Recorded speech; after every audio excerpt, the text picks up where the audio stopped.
inspiration probably came in the very beginning from the Community Sustainability Commission. Constance Butel came and visited the public art committees at one of their meetings. She came and informed us about opportunities that she could foresee for an art piece that was connected to eco-sustainability.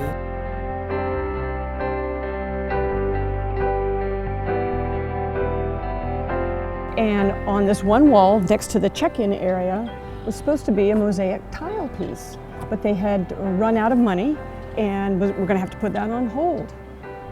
And so we thought, let's go look at the space. It's a beautiful space, long, open, and right in a central location. Begging for art. Begging for art. Yeah. Blank canvases, all these walls that had nothing on them and just begging for some kind of art.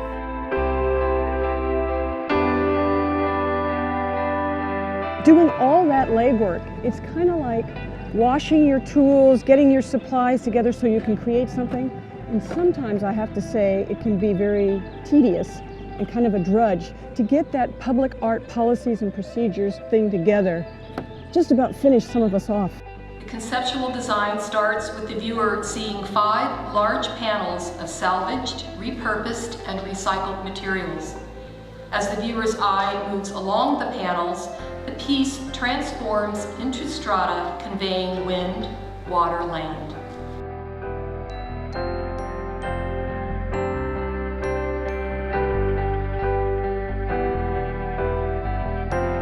It's engaging and inspiring, and the backlighting also made me think about how it will light up our lives.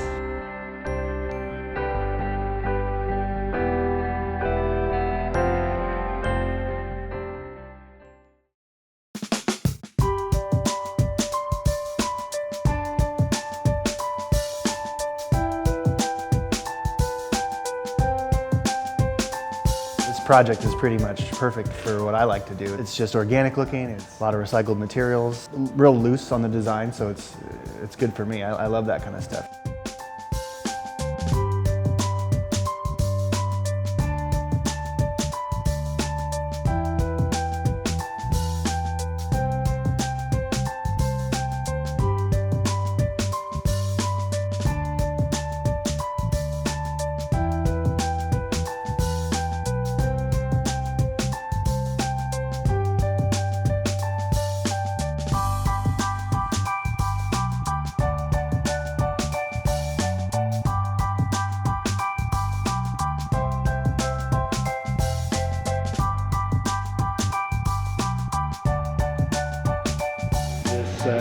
Blank palette right here is going to be, scuffed and stepped on and painted and burned and, you name it. It'll transform from what it is now to what it'll be, but it'll definitely be cool.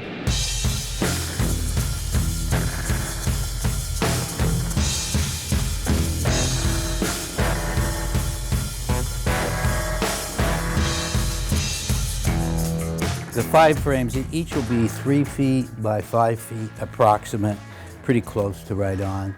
The frames themselves are made out of what's called rectangular tubing, and it's 16 gauge, meaning it's about a 1/16 of an inch thick on the wall thickness of the tubing. They're going to weigh about 35 pounds each. We're going to use pieces that are basically from wine barrels and pieces that were rebar, the scrap rebar, and so we're going to try to use a lot of scrap materials.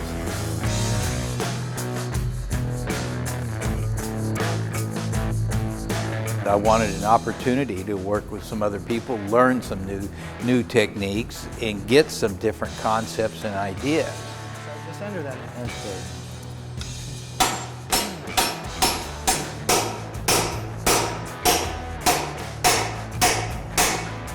And then what's this gonna cup?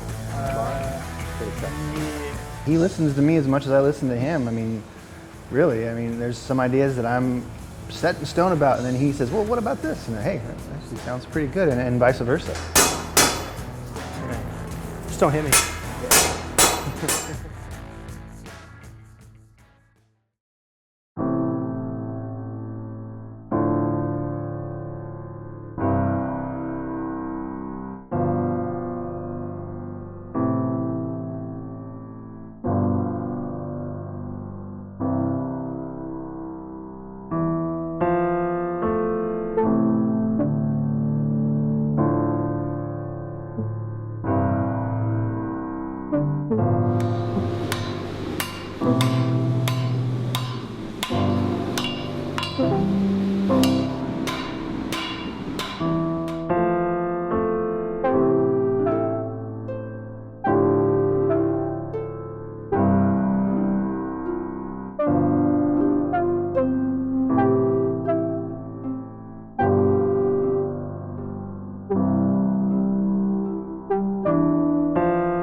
should I lay out each root and have it where exactly I want it and then weld it? No, I just started with the thick ones. Okay, here goes, and make it work. That's why I had such a big pile of those twisted roots, so I wouldn't have to be relying on one piece going in one spot. I could just kind of, nope, nope, that's it.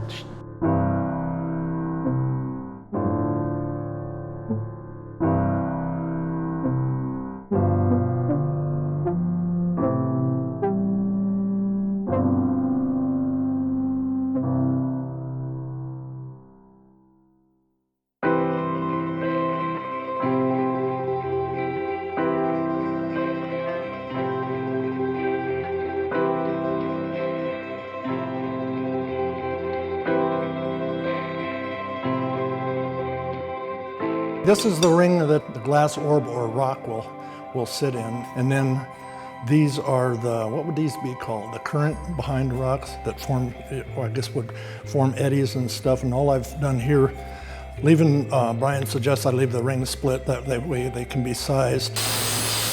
I'm going to polish this metal a little bit so when the heat hits it, the temper colors will go through like a rainbow kind of, but it'll be random where Brian tack welds it and stuff, the heat will come through it, so it'll just be little bursts of color.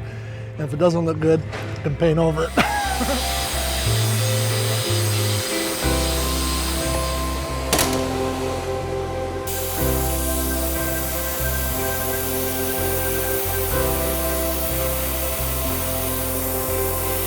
It stopped the color from creeping along the metal.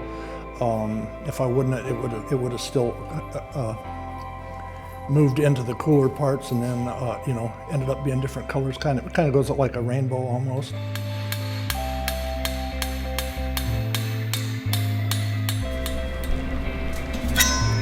I like to do it cold because I feel like I got more control and I get a cleaner bend just because of the resistance.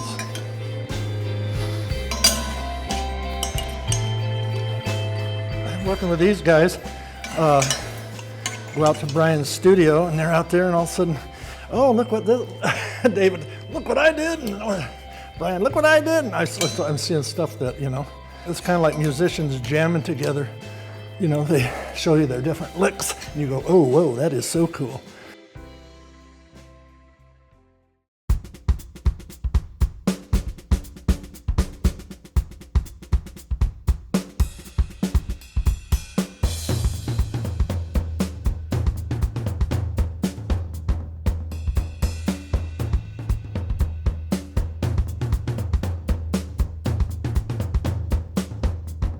Any type of glass rods that we make, we use a term that we're going to pull cane.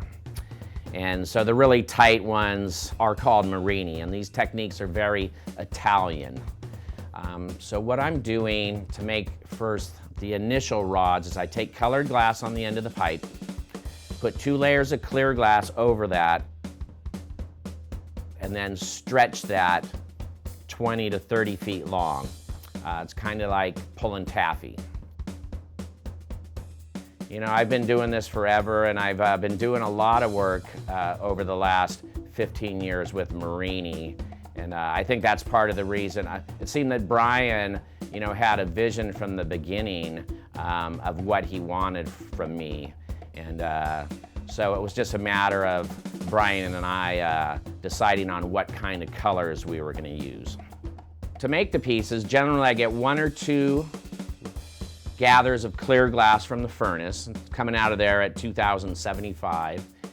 And then I'll go over and I'll roll and dab these chips of color on, and this is for the background colors. And then I start picking up parts out of the bit kiln that are preheated.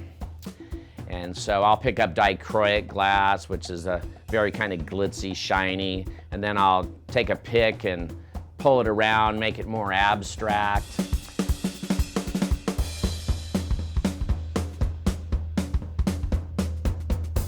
And I'll continue to add the different parts. I'll take a pick, I'll make little indents in it. Those will trap air bubbles when I put the next layer of clear over that.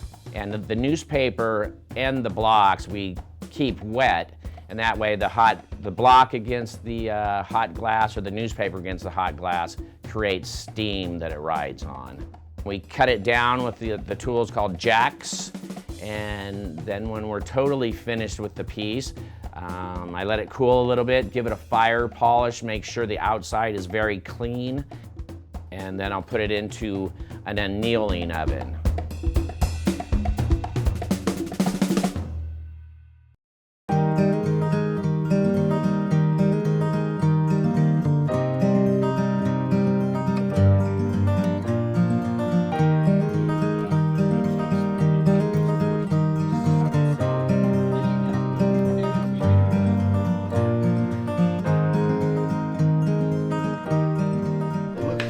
Cool. I love how it blended. You don't need to do this part because I was gonna do because there's gonna be a seam I think on this section. But I was gonna use stainless steel rods as rain, and then that way you could hide the seam. Exactly, and then you know the picture doesn't really do it justice in real life. You know, this is just broken up frit. But I was telling about your idea of putting the white rondelles. Yeah, if we do rondelles, like it'll be way more cloudy-like. And then it'd be two separate pieces, and then we could do the stainless steel underneath, and then the rondelles on top. And then you could actually eliminate having to do this much more slumping too.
We decided we needed white behind the clouds, which we did on this one. And that was a little too dark. So we used more orange and yellow frits to get, you know, a lighter, brighter color.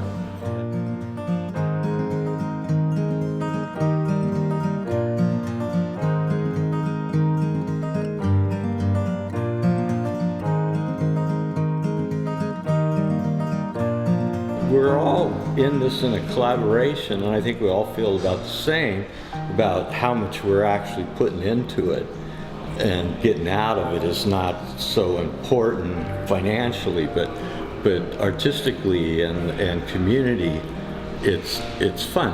It's important stuff.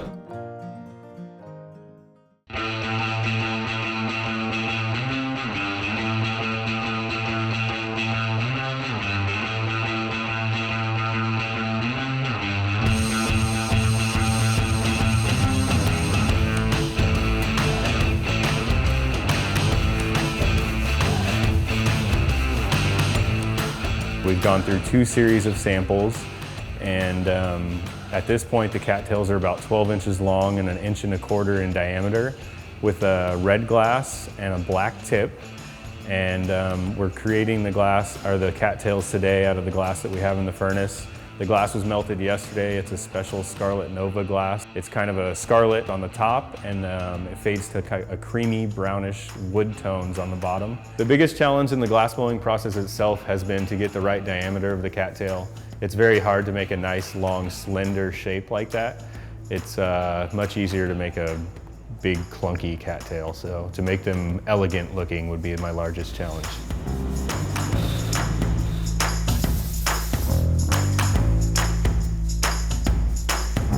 Not only did we do several drawings and maybe some mock non-glass objects to see the size, we also collected cattails from the environment nearby and noticed that just about every cattail is a different size, shape, color, and has they really look very different in nature. So that kind of translated into our project, in which we're creating cattails that are not exact, that are a little, some of them will be a little crooked on purpose, a little thinner, a little thicker, a little longer.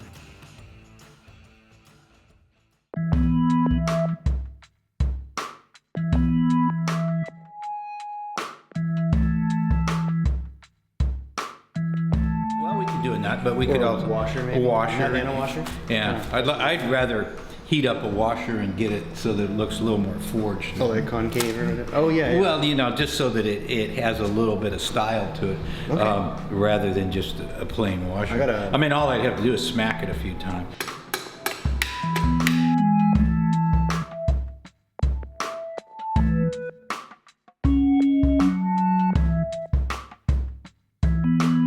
What we can do is take and weld a 3/8 inch cold rolled piece on there that's exact, right? And then, TIG weld it right onto the stem. Yeah, you're right. So that so it fits in there just the way we can even make any size you want, to go in there.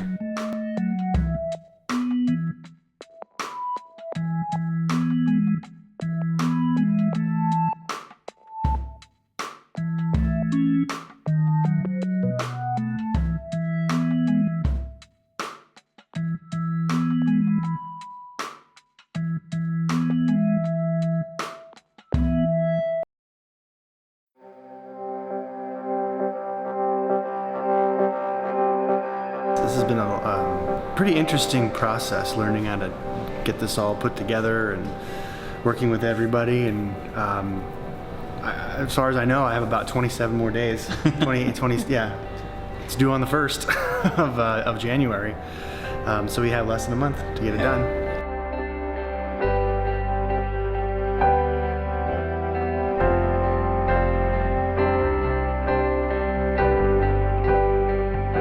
What public art does for a community, I think it plays a key role in the quality of life of a community, and like Lee was saying also, it provides citizens to be attached to their community. I think it inspires civic engagement, and of course it beautifies, public places, and public art is inspirational. It fosters creativity, and we live in a city that's filled with many, many, many artists. Why not public art in Benicia? It's the perfect place for it.